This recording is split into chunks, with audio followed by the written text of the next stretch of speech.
ঘরের মাঠে নিউজিল্যান্ডের কাছে টেস্টে হোয়াইট ওয়াশ।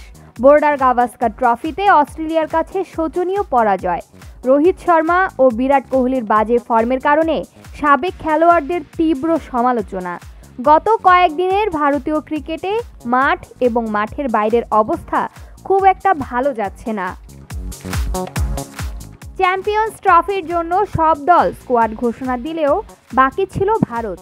তবে অবশেষে সব প্রতীক্ষার অবসান ঘটিয়ে দল ঘোষণা করল ভারতীয় দল। সাম্প্রতিক সময়ে ভারতীয় দলের দুর্দশা কাটাতে চ্যাম্পিয়ন্স ট্রফিতে সাফল্যই দিতে পারে সব সমালোচনার জবাব। রোহিত শর্মাকে অধিনায়ক করে 15 সদস্যের দল ঘোষণা করেছে ভারত। জসপ্রীত বুমরার চোট নিয়ে সংশয় থাকলেও রাখা হয়েছে প্রাথমিক দলে। মোহাম্মদ শামি ওয়ানডে দলে ফিরলেন সেই 2023 ওয়ানডে বিশ্বকাপের পর। 2023 সালের নভেম্বরে ওয়ানডে বিশ্বকাপের ফাইনালের পর আর ভারতের হয়ে খেলেননি তিনি। আগামী 19 ফেব্রুয়ারি পাকিস্তানে শুরু হবে চ্যাম্পিয়ন্স ট্রফি। ভারতের ম্যাচগুলো অবশ্য আয়োজিত হবে দুবাইয়ে। ভারতের প্রথম ম্যাচ 20 ফেব্রুয়ারি বাংলাদেশের বিপক্ষে।